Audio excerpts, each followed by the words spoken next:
Hello, I'm Mike Matthews, and this is another episode of Muscle for Life. Thank you for taking the time today to explore yet another facet of the art and science of getting super fit. And in this episode, I'm going to be talking about keeping weight off, habits that help you keep the weight that you lose off. And this is probably more important and in some ways more difficult for many people than knowing how to lose weight. For example, many people out there who don't know nearly as much as you probably know about losing weight, for example, who don't even know what energy balance is, they do know that if they just starve themselves, basically, if they eat very little and move around a lot, do a lot of cardio, they will lose weight. And of course, that's true.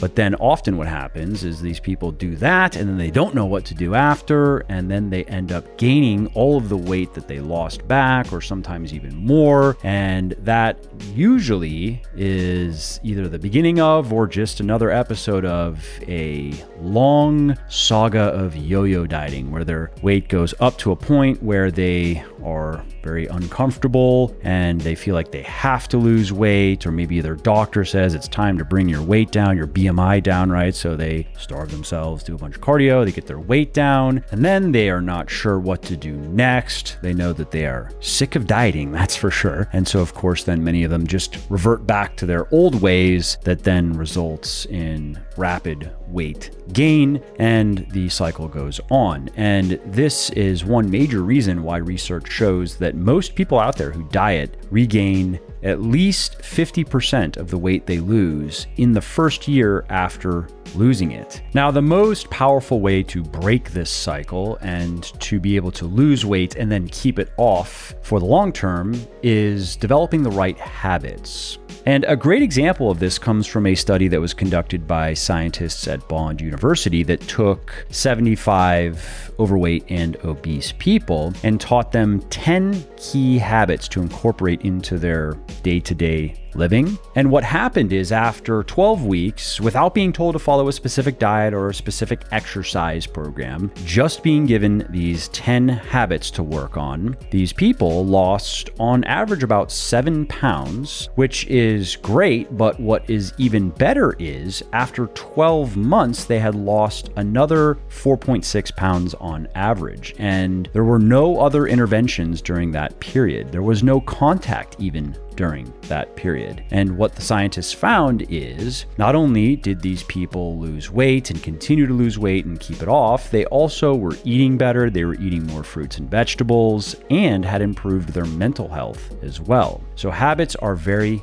powerful. And in this podcast, I'm going to share those 10 habits with you, as well as some of my insights on how to make them work practically in your life. Also, if you like what I am doing here on the podcast and elsewhere, definitely check out my sports nutrition company, Legion, which, thanks to the support of many people like you, is the leading brand of all natural sports supplements in the world. And we're on top because every ingredient and dose in every product is backed by peer-reviewed scientific research. Every formulation is 100% transparent. There are no proprietary blends, for example, and everything is naturally sweetened and flavored. So that means no artificial sweeteners, no artificial food dyes, which may not be as dangerous as some people would have you believe, but there is good evidence to suggest that having many servings of artificial sweeteners in particular every day for long periods of time may not be the best for your health. So while you don't need pills, powders, and potions to get into great shape, and frankly, most of them are virtually useless, there are natural ingredients that can help you lose fat, build muscle, and get healthy faster, and you will find the best of them in Legion's products. To check out everything we have to offer, including protein powders and protein bars, pre-workout, post-workout supplements, fat burners, multivitamins, joint support, and more, head over to www.buylegion.com, BUYlegion.com. And just to show how much I appreciate my podcast podcast peeps, use the coupon code MFL at checkout and you will save 20% on your entire first order. So again, if you appreciate my work and if you want to see more of it, and if you also want all natural, evidence-based supplements that work, please do consider supporting Legion so I can keep doing what I love, like producing more podcasts like this. Okay, the first habit is stick to a meal plan. Make a meal plan and follow it. This is a huge quote unquote hack for losing weight and keeping weight off because it allows you to control your calories. It allows you to control your macros. And if you know what you're doing with your meal planning, and if you know what you're doing with portioning your food, that doesn't necessarily mean weighing and measuring everything, although that's a great way of going about it. And I would say it's probably necessary if you are lean, wanting to get really lean, because then you don't have as much wiggle room with your calorie deficit. If you have a lot of fat to lose, you can afford to use a larger calorie deficit than if you have less fat to lose. And therefore, if you accidentally overeat by, let's say, 200 calories in a day, it is not as big of a deal if your calorie deficit is, let's say, 500, 600, 700, 800 calories. But if it is 200 or 300 calories, well, then you may have just wiped out most or all of your fat loss for the day by accidentally overeating just a little bit in each meal, for example. But if you're a guy above, let's say 15% body fat, or if you're a woman above 25% body fat, you don't have to weigh and measure everything, but you do have to have a good sense of portions, of the portions you like to eat in your meals and the approximate calories and macros of those portions. And that then, of course, relates back to meal planning in that when you create a meal plan, you are taking your calories and you're taking your macros, and then you are taking the foods you like to eat and fitting it all together kind of like a puzzle. So there are no foods that are off limits entirely, of course. As you know, I am a big proponent of flexible dieting, which really just comes down to getting most of your calories, let's say at least 80% of your calories every day, from nutritious stuff like lean protein and fruits and vegetables and whole grains and legumes and healthy fats and so forth. And then allotting a minority of your calories, up to 20%, to whatever you want: treats, indulgences, non-nutritious foods. And so when you're creating a meal plan, you can eat anything theoretically. However, you'll find that if you try to fit in, let's say, pizza into your meal plan every day, it's just too calorie dense. Unless you are satisfied with a not very much pizza, then it's just not feasible to do that. That would be better saved for a quote unquote cheat meal. That'd be better saved for maybe one day a week. You save some of your calories by eating less during the day, eating fewer of the foods you'd normally eat, so you can have enough pizza to be satisfied. For me, for example, I would say a bare minimum for satisfaction with pizza is probably 500 calories. Ideally, it'd be more like 1,000 calories. If I'm going to have pizza, I want to have enough to really enjoy it. Ice cream is similar for me. I would not enjoy eating 100 or 200 calories of ice cream every day. I just wouldn't. I would rather have chocolate. For me to enjoy ice cream, I have to eat at least half of a pint. That's just how I am. And that's 500 calories of any ice cream worth eating. But I like going all the way. I like doing the full pint of 1,000 calories. And so again, I save that for 1, maybe 2 days a week where I'm going to eat a bit less of other things so I can have that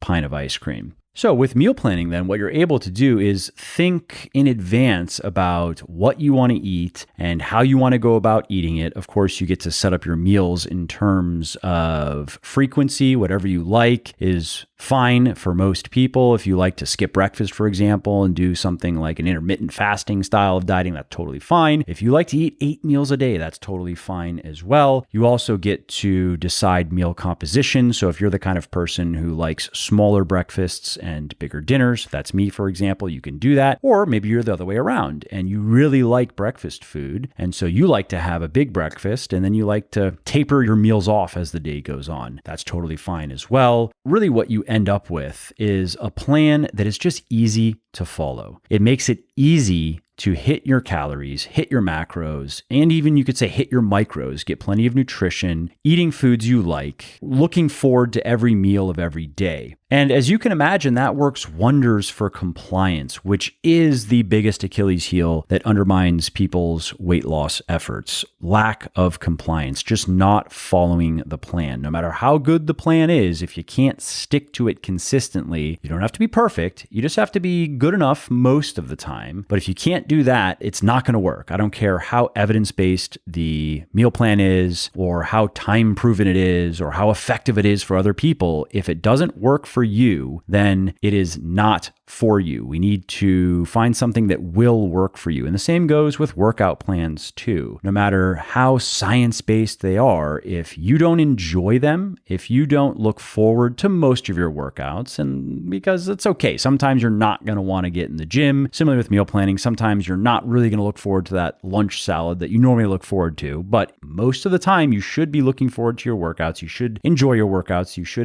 feel good after your workouts. And on the meal planning side of things, the same applies to the foods that you're eating. You should be looking forward to your meals. You should be enjoying them. You should be feeling satisfied most of the time for most of the meals. And that is the most powerful way to increase compliance. And a lot of research shows that increasing compliance and maintaining high compliance is the most effective thing you can do, really, for losing weight and for maintaining weight. Of course, there are some non-negotiable factors. Not all diets are going to work. If a diet doesn't keep you in a calorie deficit, it is not going to result in weight loss, regardless of how healthy it is or nutritious it is. And similarly, of course, so long as a diet does keep you in a calorie deficit, you are going to lose weight regardless of what you're eating. And so that is the first tip. Follow a meal plan. And if you are someone who needs a lot of variety, you can do that. What a lot of people who like to change up their meals do is they start with options for, usually it's their main meals, the people I've worked with. And usually it's not every primary meal. If we're talking about the 3 squares a day, right? There aren't many people I've come across over the years who say, I really like to regularly change up my breakfast, lunch, and dinner. Usually it's one of them. And so what we'll do is we'll start with the calories and macros for that meal. So let's say it's someone who likes to eat a big breakfast. And so we allot plenty of calories and macros to that meal. And then they start with 3 options usually that are already pre-prepared as far as the numbers go. So it's going to be 1 egg or 2 eggs. It's going to be this much oatmeal. It's going to be this much yogurt, this much fruit, granola, whatever. And they can choose every day from those 3 options. They have everything they need to prepare them. They can just decide when they wake up in the morning, what do they feel like eating? Option A, B, or C. And as they run through those and eventually they get sick of those, we just come up with more options. And we don't even have to change the calories and macros usually. Sometimes we do, and that's fine too. You can do that. If you want more calories now for the breakfasts that you want to be eating, you can adjust the other meals accordingly. Or if you want to eat a lighter breakfast, now you have calories and macros to add to other meals. And so that's a very simple tip for people who bulk at meal planning, because the idea of eating the same foods every meal, every day indefinitely turns their stomach. Although I'll say I've seen many of those people over the years start out with a lot of variety in their meal plans and eventually just settle into a lot less variety, because they find that when they don't have any actual restrictions, just even the psychological effect of knowing they can eat whatever they want, they just have to fit it into these very flexible guidelines, they often find they just don't feel compelled to want to eat the types of foods that make dieting difficult nearly as much as they did in the past when they were following very restrictive, clean eating types of diets. And that has also been shown in research that for many people, compliance is better with flexible dieting than with restrictive dieting. And if you want to learn more about meal planning, the whole process of how to go from nothing to a completed plan that has the calories and the macros and the foods and the meals, everything laid out for you, head over to legionathletics.com and search for meal planning, and you will find a long article I wrote that breaks it all down. All right, let's move on to the next tip, which is to replace unhealthy fats. And I should probably put that in scare quotes, quote unquote, unhealthy fats with quote unquote healthy ones. And practically speaking, this would mean cutting out the fat from stuff like fast food and maybe TV dinners and replacing replacing it with stuff like olive oil and avocado and nuts. And the reason why I would put unhealthy and healthy in scare quotes is it really depends on your diet on the whole and your fitness on the whole. If you have a really good diet and you eat a lot of nutritious foods and you're very healthy and fit and you have a little bit of fast food every day, let's say you love French fries, you love McDonald's French fries, and you can eat a couple hundred calories per day of French fries, which is probably not many. I haven't looked at the calories in French fries in a while, but let's just say a couple hundred calories per day is very satisfying to you. You can do that. That is not an unhealthy habit. However, if you are out of shape and overweight and your diet sucks and you're not exercising much, then eating the couple hundred calories of French fries every day is adding to the problem. I would say that that is an unhealthy habit to some degree. And similarly, if you're that person and you're eating a lot of nutritious sources of fat, let's say you're following a ketogenic diet and you're doing it correctly, you're not just eating like butter and bacon and 80-20 beef all day, but you're eating olive oil and nuts and avocado, but you are also in a calorie surplus, and this is resulting in weight gain, which of course it will, regardless of how nutritious the food is. I would say that that is an unhealthy habit. You would be better off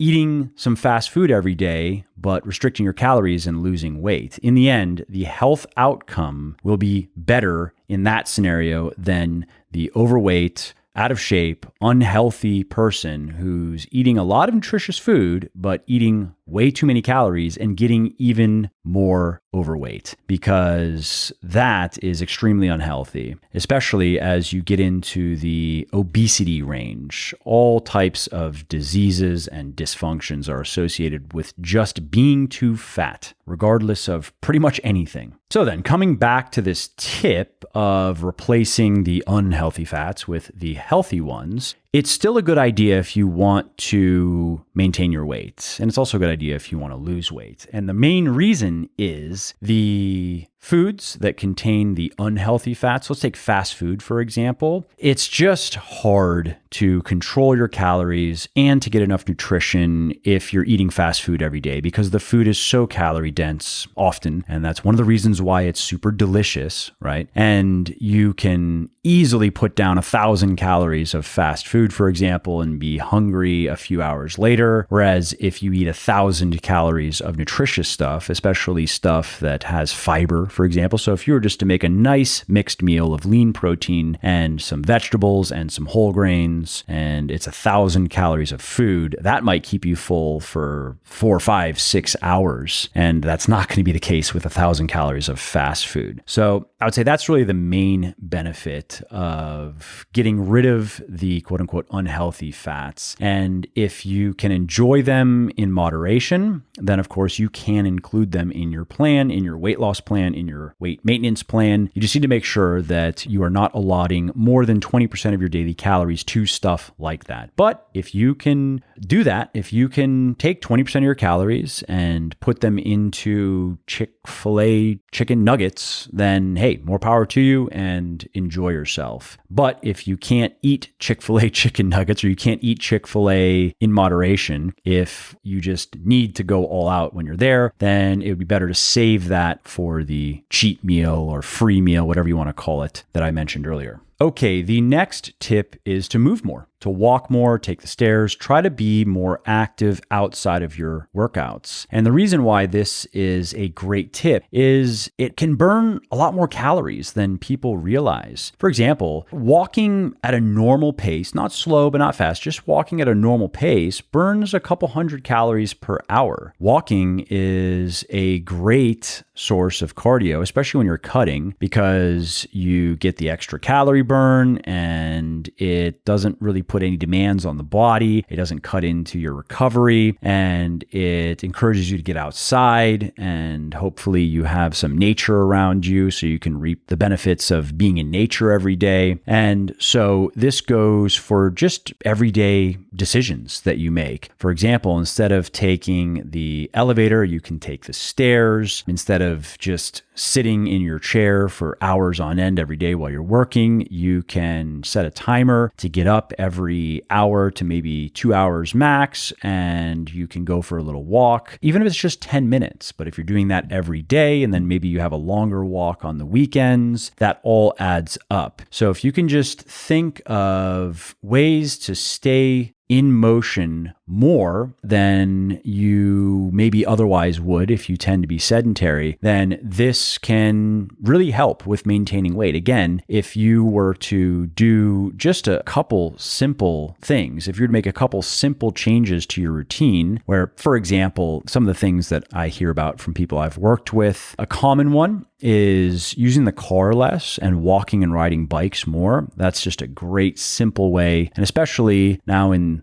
the post-coronavirus world, that's even more feasible than ever before for a lot of people. But that's a great way. Again, if you are regularly going to, let's say, you're back in an office and you normally take the elevator up and down, and maybe you're doing that several times per day, take the stairs instead. People often will take a little bit of their lunchtime at work and go for a walk, as opposed to slowly eating their food at their desk and maybe browsing the internet. They'll get their meal done quickly and then go for a walk. People will often add walks in on the weekends. I had mentioned that. Sometimes after dinner as well, gather up the family, go for a walk. And when it's all said and done, it is not difficult to burn an extra probably like 200 to 400 calories per day for most people. And that's significant. Let's just call it an extra 2,000 calories burned per week. Well, a pound of fat has about 3,500 calories. So if you are cutting, that can speed up your fat loss quite a bit. And if you are wanting to maintain your weight, it just makes it harder to gain weight, right? So if you have that extra calorie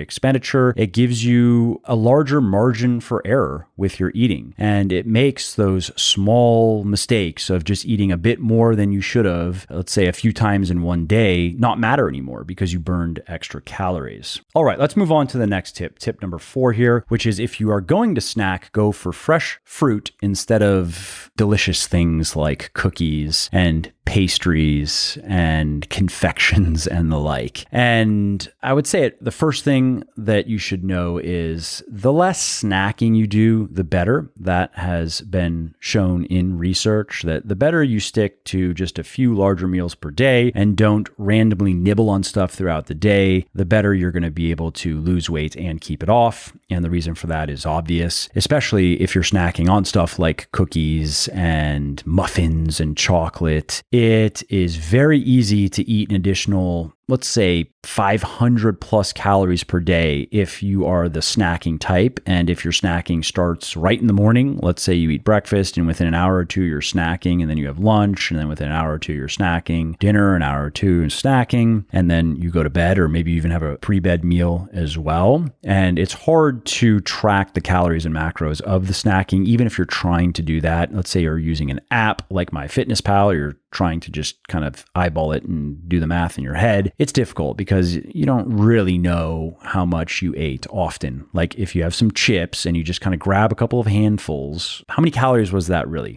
Hard to say. If it's a muffin, for example, how many calories were really in that muffin? How much butter was in that muffin, for example? How much sugar was in that muffin? And how much did you really eat? And so I highly recommend you don't randomly snack if you are trying to lose weight or maintain your weight. And I would say even if you're trying to gain weight, if you're lean bulking and you snack too much, you're just going to gain too much fat too quickly. And then you're going to have to end your lean bulk sooner than you would otherwise. And that ultimately means less muscle and strengthening over time, et cetera, et cetera. But if you like to have a couple of smaller meals throughout the day, like me, I'm like that, you can use snacking strategically. You can insert it in your meal plan. For example, at about 3 to 4 p.m. every day, I have a protein shake. I take 2 scoops of Legion's Plant Plus. Right now I'm using vanilla. I'm going to switch to chocolate. And I like to mix it with less water than you normally would for a protein shake. So it kind of turns into like a protein pudding, and then you can eat it with a spoon. I just like the texture and the more intense taste. And I also have a piece of fruit. Sometimes it's an apple, sometimes it's strawberries, sometimes, or I'd say a serving of fruit, right? So sometimes it's an apple, sometimes it's strawberries, sometimes it is blueberries. I also have a banana, but I like to have that first thing in the morning. And so you could say then I wake up and I have a banana. That's a little snack, right? And then in the afternoon, I have a protein pudding slop and I have some fruit. That's also a snack. But it is not me going into the pantry and just picking little bits and pieces of things that sound good. And sure, I might do that sometimes. And of course, you can afford to do that sometimes when you are doing the most important things, at least, when you're doing them mostly right most of the time. But generally, I am not just randomly snacking. My snacks are strategic in that sense. And if you want to do that, then that's totally fine. And the tip, which is to use fruit for snacking, is a good one because fruit is tasty and it contains, at least most fruit contains a considerable amount of fiber. So in some cases, you might get a full serving of fiber in the serving of fruit that you're eating. And of course, it is nutritious. So it's smart to eat a couple of servings of fruit per day and let's say 4 to 6 servings of vegetables per day and 1 serving of whole grains per day. And to get that fruit in, what many people like to do is use it maybe with some protein. A lot of people like to do something similar to what I do. Some people, they prefer to take the fruit and put it into a high protein yogurt like a skyr or a Greek yogurt, and also include some whole grains in the way of, let's say, granola, right? Especially one that doesn't have a bunch of added sugar. You can find many brands that are pretty simple. It's just oats and maybe some honey and some nuts, and mix that all up. And that's a really good snack that is nutritious and that is going to keep you full for a little bit and that contributes meaningfully to your meal plan. It's not a cookie. Now, with flexible dieting, of course, you could have a cookie as a snack if you wanted to, but what you'll probably find is for the calories, if you were to replace the high protein, nutritious meal that I just described with cookie, you would be hungry sooner. Probably a lot sooner. For example, if you ate the nutritious meal at 3 p.m., it's probably going to hold you over until 6 or 7 until you'd have your dinner. But if you ate a cookie at 3 p.m., I'll bet you'll be hungry a lot sooner. You might be hungry by 4 p.m. At best, you make it until 5 p.m. until your stomach is rumbling. And at that point, of course, you don't have to eat. You can just tough it out and wait until the next meal, but that is no fun. Regardless of how good your self-discipline is, it is not enjoyable to feel hungry and then to start having cravings every single day. And eventually what will happen is you will start to slip up. You will start to eat more than you should, and that is going to undermine your results, and that is going to undermine your motivation, which then of course leads to more slip ups. And this is often how people just fall off the wagon altogether. So again, if you want to snack, do it strategically, and a great option is a lean protein, some fruit, and some whole grains and or some healthy fat. So for example, if you don't like granola, but you like almonds, then you could throw the almonds in the high protein yogurt along with the fruit. And that is a great, nutritious, balanced snack that should be able to tide you over until you have your next big meal.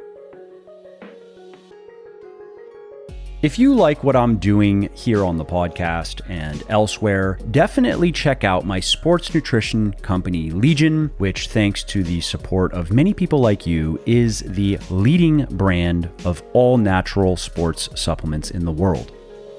All right, let's move on to the next tip, which is to read food labels so you know what you're eating, you know how big a serving is, and so forth. And this is so important if you're going to be eating prepackaged foods. Generally, you don't want to be eating prepackaged foods. If you're eating a lot of prepackaged foods, I'm going to guess that your diet isn't very nutritious, because the most nutritious foods are generally the ones that you prepare and you cook yourself. But when you are going to be using prepackaged foods of any kind, just make sure that you look carefully at the serving sizes. And let's take an example here of why this is so important. Let's take oatmeal, right? So nutritious food, and of course it is prepackaged, unless you're buying it in bulk and it just comes in bags, but you don't have to do that, right? I don't do that. I just get 365 organic, not their instant oatmeal. I like the rolled oats, the old style. If you were to look on the nutrition facts panel and you go, oh, cool, a cup of oatmeal has this many calories, here are the macros, perfect. But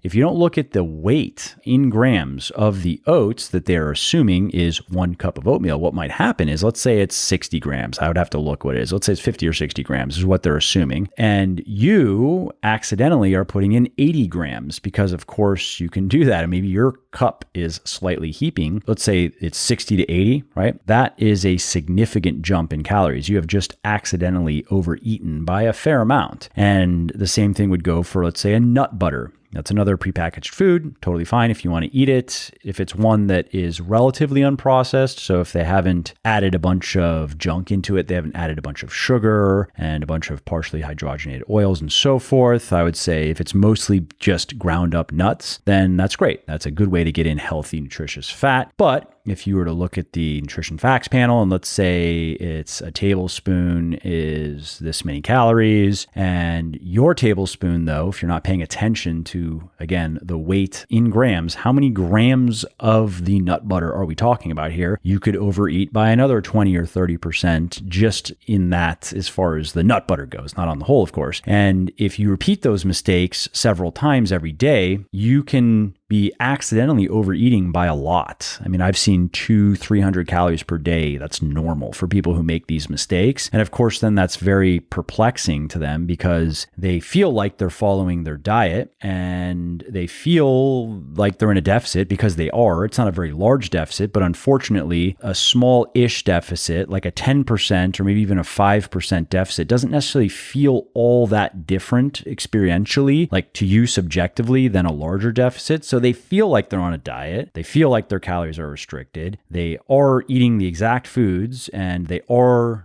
weighing or measuring. In this case, it would be measuring. Weighing is the key, right? So they are measuring, but they're not weighing, and they're not losing weight, or they're losing weight very slowly and they don't get it. And then sometimes they think calorie counting doesn't work, or they think something's wrong with their metabolism. They think there's maybe something wrong with their thyroid, et cetera, when no, they just were eating more calories every day than they realized. And so how do you avoid all of that? Well, make sure that you know what you're eating. Check out the food labels, check out the serving sizes, and also know that unfortunately, the calories and macros listed on food labels don't have to be as accurate to comply with FDA regulations as many people would believe. Specifically, the calories can be off by as much as 20% and still be in compliance. And you better believe there are unscrupulous food companies out there that use that to their advantage, that underreport calories by up to 20%, because they know there are people out there like you and me who are going to pay attention to that and who are going to notice that their product contains significantly fewer calories than these other products we're considering. And that alone might be enough to sell us on trying it or sticking with it. And in some cases, calories reported are just complete fake news. For example, there is a brand of ice cream called Dolcezza that I would go to if I wanted to have a pint of ice cream as a cheat meal, basically, or if I wanted the meal to include a pint of ice cream, which is maybe a little bit excessive. I don't need to eat a pint of ice cream to be satisfied, but I have to eat at least half of a pint. Less than half of a pint is just not worth it. I'd rather have something else like chocolate. And as I still get a lot of enjoyment out of the second half of the pint, I get, let's say, probably 70% or 60% of the enjoyment out of the second half as I do the first half. If I'm going to eat ice cream, I'm going to eat a pint. I'm going to work in a pint to my daily calories and macros.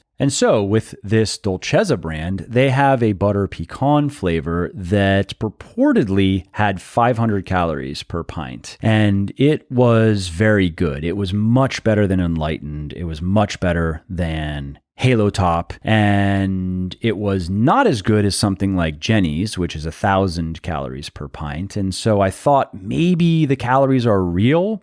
A couple of guys at the office also would do the same thing as me. And we would talk about this sometimes, or we'd be like, it is too good, right? I mean, these calories don't quite make sense. This shits on Halo Top. It shits on Enlightened. How is it 500 calories? And you look at the ingredients and it's similar to a lower calorie, not a true like quote unquote diet, super low calorie ice cream, but it wasn't with full fat milk. I think it did have some butter. It did have some protein powder of some kind, but still, it was quite good. So I was eating that fairly consistently. You know, I'd have one here and there for, I don't know, a year probably. And then one day I noticed that the calories were double all of a sudden. Now it's 1,000 calories per pint. And the ingredients didn't change. The serving size didn't change. At least it was still a pint, right? The servings got reworked, but it was still a pint of ice cream with the exact same ingredients in the exact same order. Like the recipe did not change. The calories just doubled because they were lying, straight up just lying. I refuse to believe that was just a mistake. Oh, oops. 20%, maybe even 30% lower. Maybe that's an oops. Half? 50% lower? No. So fuck you, Dolcezza. I no longer eat Dolcezza. Now Jenny's gets my ice cream monies. So anyway, the point here is pay attention to the food labels, pay attention to the labels on the food products as opposed to only looking online. Make sure that those things are matching up. If you're looking at stuff online, then do look at the product because things can change. And really try to minimize the amount of prepackaged foods that you're eating so you minimize the chances of accidentally overeating because the calories are just consistently being underreported in the foods that you like to eat. All right, moving on to the next tip, and that is to control your portions. And I wrote an article about this over at legionathletics.com if you want to really dive into portion control. But this is really good for maintenance because chances are after you have been cutting for a while and now you just want to maintain your body composition, you don't want to be following a meal plan as rigidly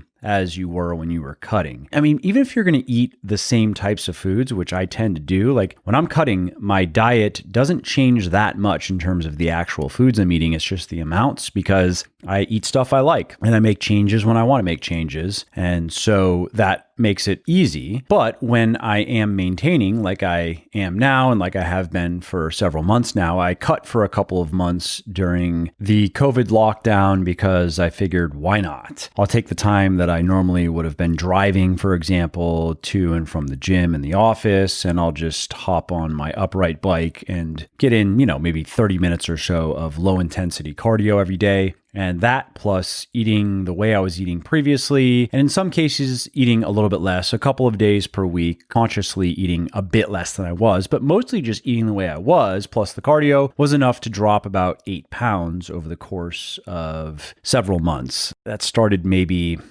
February or March. And I have been maintaining for about a month now. And when maintaining, I am looking more at the portion sizes of the foods that I'm eating than the exact amounts that I'm eating. Now, of course, I've done so much in the way of weighing and measuring food over the years and cutting, maintaining, lean bulking. I've gotten pretty good at eyeballing calories and macros. And so the normal portion control tips that people share that do work well, that have been shown in research to work well, like for example, using smaller plates and smaller utensils, drinking water with meals, drinking water if you're tempted to go back to eat another portion of food and waiting 5 minutes. Stuff like that is great for reducing hunger and reducing the chances of overeating. And those are the types of tips that are discussed in this study where all of these tips came from. However, in my case, I don't worry too much about those things because I'm just so used to eating the right amount of food for what I want to do. But if you are not quite there yet, those are a few ways to keep your portions under control. And again, if you want to learn more about that in particular, just head head over to legionathletics.com, search for portion control, also for intuitive eating, and check out the articles I wrote on those topics. I probably have recorded podcasts as well, so you can search my podcast feed or YouTube channel and they should come up. I think I have. All right, let's move on to the next tip, which is don't be sedentary. And if you have to sit a lot, try to stand up, walk around, stretch every so often. And this is really just the other side of the tip that I discussed earlier about being more active. And so yes, avoid extended periods of sitting still, of not moving. Plan regular periods of movement throughout the day, not just your one workout or maybe even your two workouts if you're like me. And again, my schedule right now is I do about 35 minutes of low intensity cardio in the morning. And then I do my resistance training workouts after work. So 7 p.m., I try to start by 7. Sometimes it's 7:30. Sometimes it's 8, but that gets a little bit late because I'm in bed by 10. So 7 is when I'm usually starting and I'm doing it for about an hour. And so anyway, there's not much to add here in terms of why avoiding long periods of sitting still helps you maintain your body weight. But I'll also add that by planning in consistent bouts of movement, it's also good for your health. It's not healthy to sit for extended periods of time every single day. It is much healthier to break that sitting up with movement. And that's the current weight of the evidence regarding sitting and health. It's not that sitting every minute of sitting every day is working against your health. That's what some people would have you believe. That's not what the research shows. The research shows that if you sit too much for too long, too often, that's bad for your health. However, if you are doing the normal things I talk about to live a healthy lifestyle and you are breaking up your sitting with regular periods of movement,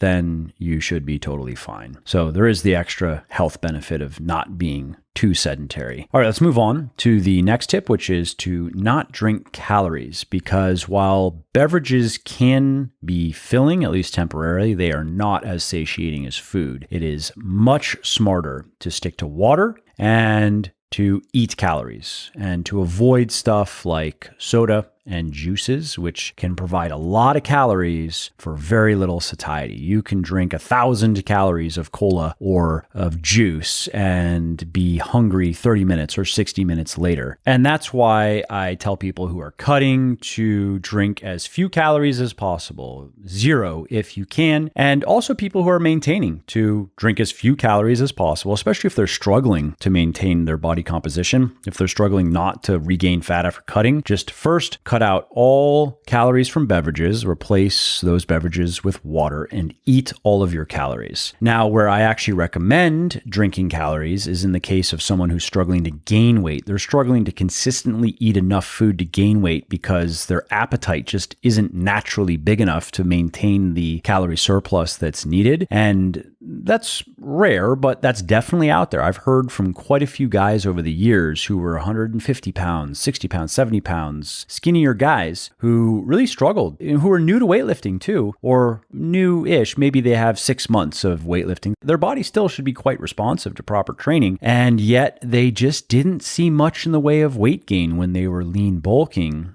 And one for one, what I found with these guys is they had to eat quite a few more calories, quite a bit more food every day than calculators, even good calculators, would predict. And they simply didn't have the appetite for it. It was very hard for them to get to 4,000 calories a day, 4,500 calories a day consistently with food. And I understand, I've been there myself. Toward the end of lean bulks, I've really felt like I was just force feeding myself, forcing that final meal down. Really did not want to eat it, but I had to keep gaining weight, to keep gaining muscle and of course some fat, but to keep gaining strength in the gym. And a good workaround is drinking calories. Milk is a very simple go-to for those guys. And I would prefer milk over something like soda, which has just a lot of added sugar, or fruit juices often have a lot of added sugar as well. Whereas milk does not. It has the naturally occurring sugar, has some lactose, of course, but it also has some nutritional value. It's going to provide some protein. It's going to provide some fat. It's going to provide some saturated fat, which we need, which is normally not an issue when we're lean bulking. But milk is I think, a good good compromise and a good exception to the rule of don't drink your calories. All right, the next tip, the penultimate tip, tip number 9, and that is to slow down. Sit down, focus on your food when you're eating rather than on your phone or on a TV, and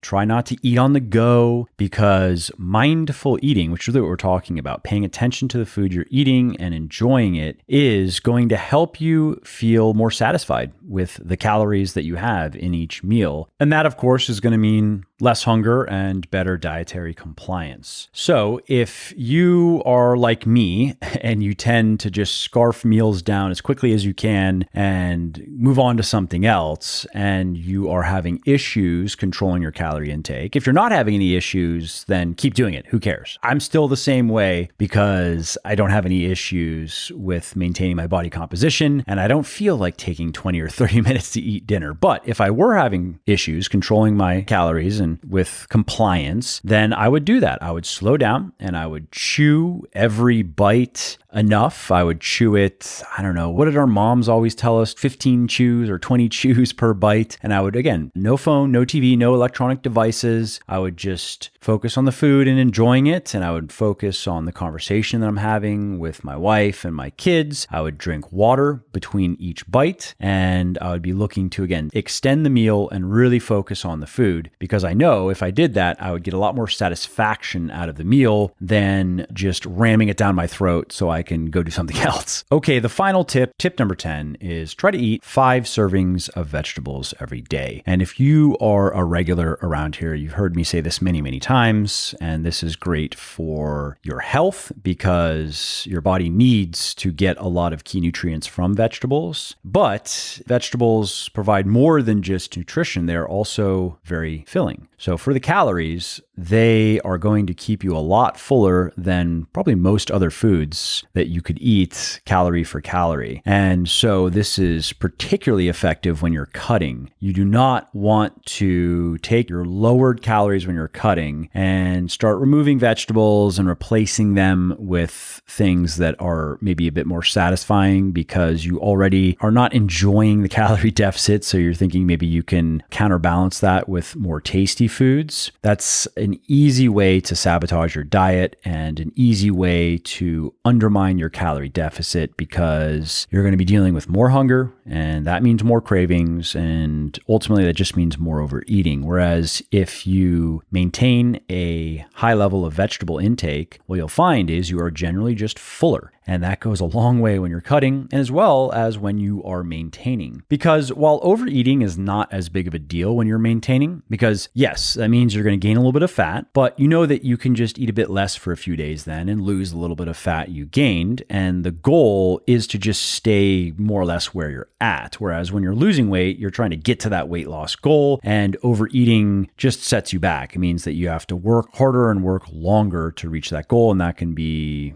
demotivating, right? Whereas when you are maintaining, you could overeat for a week, for example, and then just undereat for a week, and you're probably going to be back to where you want to be. However, that can be a slippery slope for many people because they know that, and then what happens is they start overeating too often. They start overeating several days per week by, let's say, a lot, and then they try to offset that with undereating, but it's not enough. Like their calorie surpluses are quite large and their calorie deficits are not. And if they're not paying close attention to their body composition while maintaining, the fat can just slowly accumulate until they've gained, I've seen it with guys who have gained 10 or 15 pounds of fat over a period of quote unquote maintenance without realizing it, until they've hit that point, until they then look in the mirror and they're like, okay, I am definitely fatter. What happened? And that's what we want to avoid when maintaining, first and foremost. We don't want to accidentally lean bulk, because if we wanted to lean bulk, we would just lean bulk. We are probably maintaining for a reason. And of course, all the tips I have been sharing with you here are going to help you avoid that insidious weight creep phenomenon. And this final one of trying to eat 5 servings of vegetables per day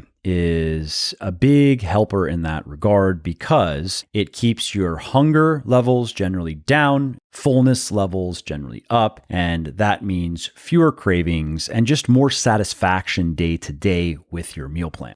Okay, well, that's it for the habits that are going to help you maintain like a pro. I hope you have found this helpful, and happy maintenance.